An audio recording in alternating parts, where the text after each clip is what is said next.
daawadayaal ku soo dhawaada barnaamijka isku xirka bulshada ee warbaahinta Somali Bridge oo aan idinku soo gudbino waxyaabaha ku cusub bulshada Soomaaliyeed ee ku dhaqan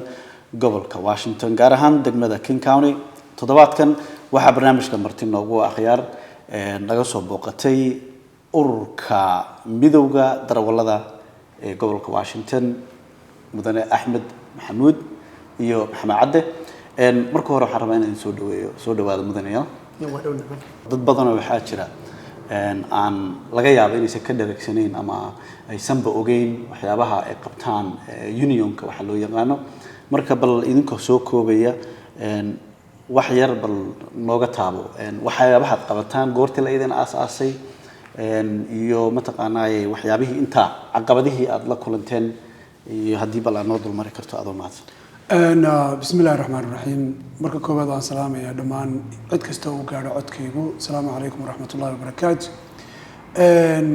marka labaad magacayga waxa la yiraahdaa Axmed Maxamuud waxaan ahaan jiray Uber iyo Lyft Darawal haddana waxaan ahay Drivers Union staff member Drivers Union marka aan ka hadalno waa urur maxaan ku dhahay ku xidhan ururka la yiraahdo Teamster Local 117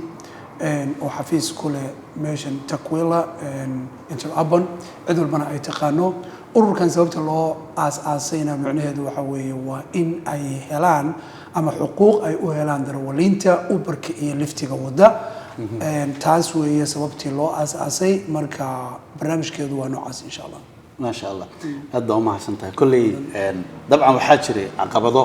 يرو la kulanteen markii aad asaasayeen marka bal taalaftirkeedu waxaan jeclaan lahaa dadweynaha bal waxayna la dul marto waxa weeye caqabaduhu way jireen sababtoo tahay dadkan la dhilgareynayno ama kambaniyada ay wax nagala dhaxeeyaan waa multi-billionaires companies oo leh looyaro aad u fara badan iyo sharciga oo ay aad u qodqodaan iyo waxaas oo dhan marka caqabadii waxa kamid ahaa in aan shuruuc badan oo ay kamid ahayd bay rayska waqti dheerna nagu qaadatay in maxaan ku dhahay ay darawaliintu helaan xuquuqdooda iyagoo darawaliintu kaliya ay ku dhici jireen in qiimaha la hoos loo jaro oo qofku xitaa uu gaaro inuu 12 saacadood oo sharciga maxaan ku dhahay state-ka ah uu shaqeeyo waliba ay ku adkaato in uu bixiyo biilka reerkiisi taa iyada ana waxa kale oo marka iyo xuquuq kale oo ka maqnaa darawalka tii iyada ahayd marka waqti dheer bay nagu qaadatay in barnaamijkaas aan ku guuleysano sababta keentayna waxay ahayd lacagta ay haystaan looyarada ay leeyihiin sida ay sharciga u garanayaan iyo dagaalkii kululaa ee ay nala galeen ilaahay ma hadii laakiin waxa ilaahay lagu mahadiyaa markastaba waxa ka awood badan sharci kasta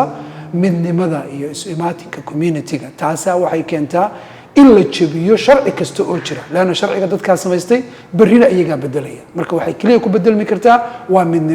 midnimadii ayada ahaydna maanta Drivers Union way gaadhay darawaliintii oo dhan ayagay ka dambeeyaan taasana keenaysa in la gaadho waxaan ku dhahay waxa maanta la haystay iyo ka sii badanba insha Allah bismillahir kareem Axmed aad baa u mahadsan tahay Maxamed bal akhbaarta cusub ee aad doonaysa inaad la wadaagto dadweynaha ee warka farxadda leh bal noo yarata ما شاء الله وكم أصلاً هورت أدمى وفرح سنة مانتا إن أنا كسر قريب قالوا أنت مهم كأ ومعناته celebration كأ أدمى وفرح سنة أنا كسر قريب قالوا ما شاء الله ما قاعد يقول مركب ورئيس هو محمود عدي وحن شغال يدو أي تاي هذا Uber and Lyft drivers مركا ما دام Uber Lyft عوضه guulaha hadda union ay noo soo hooyeen maanta aad baan maaragtay ugu faraxsanahay hadaan darawaliinta Washington nahay especially boqolkiiba boqolna waan soo dhaweynay wax badanna way u qabteen bulshada oo ay ka mid tahay hadda ani family man baan nahay markii bay race la sameeyay bay race yaa sameeyay oo ka dambeeyay waa Drivers Union ka mogtahay marka idin dooday oo ayaga idin soo dhiciyay noo dooday oo miiska inoo garaacay oo tagay top of the table ka magaranaysa halka maaragtay nooga soo dooday oo magaranaysa dood dheer ka bacdi la soo ogolaaday in maaragtay bayreesna noo sameeyo lacagtii iyo waqtigii aan ku sameyn jirnay lacagtii aan ku sameyn jirnay 12 hours baa 8 saacadood ku sameeyaa mararka qaar 7 hours ku sameeyaa mararka qaar 9 hours ku sameeyaa mararka qaar agar waxaan haystaa markaa 3 hours 4 hours oo family join aan ku sameeyo maaragtay xaafadda aan ciyaalka ka xeeyo oo mala soo baashaalatay ma halaa mogtahay marka waxaa heshay waqti aad xitaa qoyskii iyo carruurtii aad markii horena waqtiga dhan waxaad gelin jirtay sidaad lacag u samayn lahayd aad iyo aad fahmaysaa marka sidaa daraadeed marka waxaa weeyaan drivers unionka aad ayaanu maaragtay ugu mahadinay haddaanu nahay darawaleenta oo Washington waxaan soo dhaweynaynaa markaa arrintan kale oo hadda imaatay oo guushan kale oo sharciga cusub oo hadda soo ifbaxaya aad baan isna u bogaadinaynaa aad iyo aad Axmed oo member nooga ah maaragtay unionka hadee wax badan uu qabtay oo halka ka sheegi doono insha Allah waan soo dhaweynaa boqolkiiba boqol saamiyo waa mahadsantahay Axmed bal sharcigan cusub bal wax yar noo faahfaahiyo bal faa'iidooyinku soo kordhinayo cabdiraxmaan waa mahadsantahay sharcigan cusub waxaanu u fiirinay horta marka hore markii aan xoogaa yar kaaga iftiimiyo darawaliinta iyo dhibaatooyinka ay la kulmaan mid waan kuu sheegay oo waa xagga bayrayska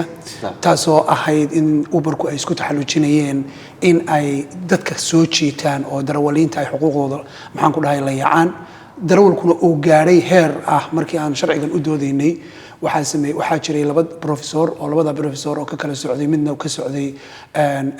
Harvard University midna uu ka socday New York University labadaas darawal waxay research adag ku soo sameeyeen darawaliinta iyo inta ay ku shaqeeyaan Washington State sharciga ka jira waxa weeye in 15 macnaha dollars minimum wage ku uu yahay inta ugu yar ee qofku uu ku shaqeyn karo inay $15 tahay laakiin waxa la soo ogaaday marka dib loo fiiriyo Uber iyo Lyft waxa ay ku shaqeeyaan in uu yahay $3.50 saacadi taasoo keentay in yani ay ka hooseeyaan 10 jeer minimum wage-ka taasina ay keeni karto uun qofkii marka wuxuu leeyahay expense buu leeyahay baabuur buu wadaa shidaal baa ku baxaya maxaan ku dhahay maintenance kale uu galahaya family baa biil ka sugahaya intaas saacadood uu wadaa hadaba drivers union markaan arrintii aan ka fikirnay aan barnaamijkii dib u dhaxgalnay waxaa noo soo baxday in darawaliintu 3 meelood ay ka leeyacan yihiin 3 meelood ay ka leeyacan yihiin inay tahay bay rayski oo aad u hooseeya oo gaaray levelkan aan ka hadlayno qodobka labaadna ay tahay in aysan lahayn protection oo qofka marka protectionkaas bal faahfaahiga protectionkaas macnihiisu marka waxa weeye for example nin baa wuxuu soo gadanayaa gaari cusub $30,000 deyn buu ku soo qaadanaya marka shaqadii buu ku bilaabaya 2 bilood isagoon gaarigii wadin ayaa abka laga xidhanaya taasi marka abka hadii laga xidho marka systemkii waxa ka shaqeynay hadii laga xidho $30,000 ay kula jiifto meel aad ka aadana aysan jirin de waxa la ii sheegay in Ethiopian oo gawigiisiiba isgubay markii arrinta iyada ku dhacday markii laga xidhay laana iimaanna ma lahayn fiican dadka Soomaaliyeed إلهي سبحانه وتعالى دد إيمان إسلام ويه ودنا كلو إسكا قبسنا يا سكلهم بيليا أرنت أيضا أمرك وين عاد تاس أمرك وبروتكشن بي ريس كانوا وكيان كهذيني ولا عكت إلا كرديا وحيري كهذي مرة أرنت بروتكشن حرة حوجات دت كإنان دبعت بدن مع سومالي ذيك سوقات وزاز علمي بدن مرمر متشرو وزاز ودنا يردوا حلاقة دت بدن تكنولوجي وحنا كعشوبيه يس إذنكم مركا كإن أرهان ما في رسالة وما أكور قشين وامحي واحد سببها الله حرته بحيهين وحما كقبتينسه وحن سميني لبوي أرت سببها الله حرته وحن كسميني على يعني إن أن قضب وكلا قادنا وحيالها بدن أكمل كأن كهذا اللي وحن كمل على يعني قف كدي باك جراوند تشيك لوجا حرته أكله كاستمر كومبلين كأكله أو قف كاستمر أو كومبلين فرا بدن كسر سعره waxaa ka mid ah inta badan low rating wax la yiraahdo iyadana jira oo darawalka yani inta isaga laftirkiisu waa customer complaint laakiin low rating bay ugu yeedhaan safety issue bay dhahaan waxaa kaloo ka mid ah inay dhahaan yani terms and yani conditions of maxaan ku dhahay ay company-gu leeyihiin shuruucda company-gu ay u samaystay ayuu qofkaanu ku xadgudbaa inay dhahaan system noocaas ayay qofka uga xirtaan marka barnaamijyada noocan oo dhan mid walbaba waxaan ugu talagalay nooc aan u challenge karayn karno aan uga dagaalami karno si aan uga difaacno qofka darawalka in uusan intuu godkaa ku dhaco uusan maxaan ku dhahay hadhow ay u adkaato in aan dib dambe loogu doodin taa iyada amarka waxaa naga saaciday sharciga city of Seattle ay noo baasiyeen ee sameynaya bayriska ee sameynaya deactivation protectionka ee lahaa maxaan ku dhahayay sick bayga oo permanent iyadana macnaha temporary for covid-ka tii iyada ahayd waxay keentay in 200 iyo macnaha iyo ka badan oo darawal inta hadda 5 bilood muddo ah oo ay shaqadaan ay socoto wadnay in ay aan already shaqada dib ugu celinay waxaa kaloo iidina jira in ka badan 400 oo case oo aan u dagaalamayno in ay helaan back pay ama intii ay fadhiyeen inay lacag u soo noqoto oo qof walba maxaan ku dhahay xuquuqdiisii uu dib u helo intii uu fadhiyay sharci darrada ku fadhiyay marka barnaamijyada aan sameynay marka waxaa kaloo iyadana sii dheer oo qodob kale ah inaan iyadana ka doodnay oo aan iyadana u diyaarinay darawalinta benefit isaga oo waliba ah flexibility-giisa haysta oo darawalku uusan noqonin shaqaale arrinta benefitka marka kulay maxamed uu joogaa maxamed waxyaabaha faa'iidada u leeyahay isagoo darawal moqto yes waxyaabaha faa'iidada ugu leeyahay waan ka hadli doonaa laakiin barnaamijka waxaa jirta inta badan ride share-ka waxa la yiraahdaa sida hadda Uber iyo Lyft iyo markay noqoto waa ride share moqto marka inta badan benefitku sida shaqooyinka caadiga ah dadku inta badan way ka cabtaan ma aragtay ma helaan benefit fiican hadday noqoto fasax hadday noqoto caafimaadkii marka bal noo yara faahfaahi benefitka drivers union ay ku soo kordhiyeen benefitka aan ku soo kordhinay horta number 1 waxa tusaale wanaagsan ahayd sick bayga oo city of Seattle ay baasiyeen in oo maxaan ku dhahay ay ugu talagaleen si temporary ah inta covid-ku uu socdo in darawalku uu aadi karo dhakhtarka taa iyada waxay ahayd 1 day for every 30 days maalinka iyada wuxuu xaq u lahaa lacagta ugu badnayd uu sameyn jiray 1 day in maalinka iyada la baygareeyo si maalinkaas uu familigiisa ama isagu ay dhakhtarka u tagaan tii iyada ahayd laguma filayn waxa jira marka hadda waxaan celebration ka u sameynayno waa sharci la yiraahdo HB 26 macnaha 2076 sharcigan HB 2076 wuxuu u qaybsamaa 3 qaybood mid waa protection-kii aan ka hadlaynay midna waa pay raise oo wax aan Seattle ka ahayn oo ah Washington State inteeda kale oo dhan oo lacagta la kordhinayo oo price loo sameeyo qodobka saddexaadina waxa weeye benefitku marka wuxuu noqonayaa sick pay-gii oo permanent noqda oo wuxuu noqonayaa maxaan ku dhahay injury protection darawalinta hadii qof gaariga adoo wada uu kugu dhaco luka jabto adigoon baa iska jiifaya sharciga ka jiray laakiin sharcigan cusub wuxuu siinayaa inuu qofku helo xuquuq dheeri ah oo ah in intii uu fadhiyay biilkiisa la bixiyo injury dhibkii gaarayna xitaa uu kala gareyn karo dhaqaale intii ka badan waxaa kaloo ka mid ah waxaan la yiraahdaa iyadana maxaan ku dhahay family leave pay oo hadda example oo kale ninba islaantiisa dhashay bil lama qaadan karo caruurta intii kale kama hayn karo hadda laakiin sharcigan aan ku soo darnay uu ku jira inuu qofku heli karo arinta iyada waxaa kaloo ka mid ah maadaama oo aad tahay qof maxaan ku dhahay self employee ah oo isagu macnaha self contractors ah oo isagu timekiisa iyo wixiisa samaysanaya unemployment xuquuq madan ugu lahayd Washington State laakiin waxaad hadda wixii ka dambeeyay helaysaa unemployment-ga hadii gaarigu ka jawo hadii meel aad fadhiisato marka benefit-kan oo dhan ayaa ku jira package-kan la yiraahdo HB 2076 marka mahir galay wali waxaan sugaynaa inuu governuhu saxiixo mardhow wuxuu dhaafay marka miisku saareen aqalku dhaafay waa aqalku waa baasgareeyeen sanadkana waa baasgareeyeen sida aan rajaynaynaa waxaan rajaynaynaa inuu governuhuna saxiixi doono ilaahay idamkiis kadibna uu sharci noqon doono ilaahay idamkiis sharcigaas markuu sharci noqdo intan oo benefit ah ee aan ka hadlahayo iyo intan oo xuquuq oo dhan baa sharcigan ku hoos jira markaas oo ay darawaliintu heli doonaan waxa kale oo jira iyadana pay raise-ka oo noqon doona hadda waa $1 iyo 12 centi mile-kii taas marka lacag badan laguma darin waxa lagu daray 5% laakiin minute-ka wuxuu yahay 18 cent 18 centigaas wuxuu minute-ku kor u kacay ilaa 80% ayaa kor loogu daray lacagta kor loo qaad waxa kaloo ka mid ah ayadana minimum macnaha short trip wax la yiraahdo ayadana inta uu joogo waa $2.75 waa waxaan ka ahayn city of Seattle waxaan kaaga sheekeynay Tacoma oo kale hadda markii laga soo qaado Tacoma mile-ka dhan waa 83 cents wuxuu kor u kacayaa in ka badan 240% marka qofkii si fiican buu sameeynaya si fiican buu lacag fiican u sameynaya lacagna marka waxa ku fududaanaysa in meel kasta oo aad tagto aad ka shaqeeyo oo darawal ka shaqeeyo lacag fiican oo ka sameeyo waxa weeye drivers union xaqiiqdii waxa ay diyaar u yihiin in ay difaacaan xuquuqda darawaliinta taasoo ah waxa aan ka hadlaynaa waxay tahay number 1 midnimadu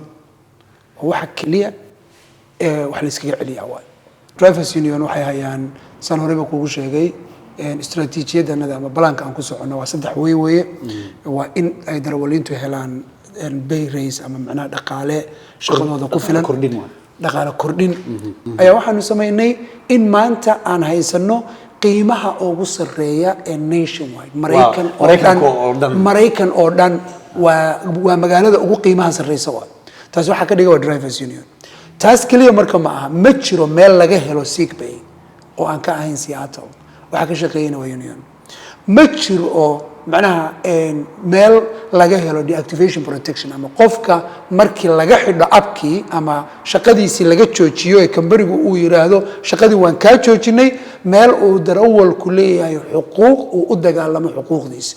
ma jirto taa iyada ana waxa inoo diyaar wax la yiraahdo macnaha drivers resource center oo ah darawaliintu inay leeyihiin xafiisyo unionka ah halka ay tagayaan waan leenahay xafiiska waan leenahay waa meesha uu noogu yimid cadde maxamed cadde xafiiskanaga taa iyada ana waxay keentay in waxaan leenahay looyaro waxaanu leenahay dad u diyaarsan in ay shaqadaas darawaliinta ka caawiyaan intaas kaliya naguma filaanin waxaanu marka isku taxallujinay inaan u helo darawaliinta xuquuq dhammaystiran iyada oo aan waliba doonayno darawaliintu waxay ugu jecel yihiin inay ay samaystaan for their own schedule markay shaqada soo galayaan iyo marka ay ka baxayaan iyagu inay maamulaan tii iyada ay marka iyaga oo haysta say ku heli karaan xuquuqda uu shaqaaluhu helayo lana lacagta badneed uberka qaadanaya kambaniyada qaadanaya marka waxaan u diyaarinay sida aan ku sheegayba family leave bay waxaan u diyaarinay deactivate maxaan ku dhahay injury protection waxaan u diyaarinay unemployment-gi waxaan u diyaarinay maxaan ku dhahay deactivation protection-ki oo Washington state oo dhan ah meel walba qofka markii laga xirto marka xuquuqahan oo dhan ayaa u diyaarsan darawaliinta Somali Bridge aad baad ugu mahadsantihiin macnaha sidan aad dadka doonaysan inaad ugu tibisaan shaqada aan qabanayna waa taa iyada ah walina waan sii wadnaa sharcigan waxaan ku darayaa marka HB 2076 wuxuu dhaqan geli doonaa January 1st 2023 waa sanadka soo socda bilowgiisa ayuu sharci noqon doonaa markaasaana benefitkiisa iyo xuquuqdiisa oo dhan la heli doonaa aad iyo aad baad mahadsantihiin asalaamu calaykum ما شاء الله آدي آد وما سنتين لمان آد بينكم هاد علينا يا أنه شقة النظر توائنا information أما أخبار مهم كا الشعب كأنه إن نوجد بيننا مرة والله أما أنا لو ذا إنه إذا كنا معرتي ذلك الموجسين iyo shaqada aad u haysan bulshada Soomaaliyeed aad baan ku bogaadinayna waxaan kula dardaarmaynaa dhamaan dadka daawanaya barnaamijkan haday noqdaan dhalinyarada siiba dhalinyarada wadada baabuurta in lala shaqeeyo midowga darawalada ee gobolka Washington ama Drivers Unionka aad iyo aad baan ku mahad celinayaa dhamaantiin daawadayaal barnaamijkii toddobaadkan intaas uu noogu yahay intaanu mid kan la mid ah dib ugu kulmi doono aniga iyo dhamaan martida waxaan idinkaga tageynaa sidaas iyo nabadgelyo السلام عليكم ورحمة الله وبركاته.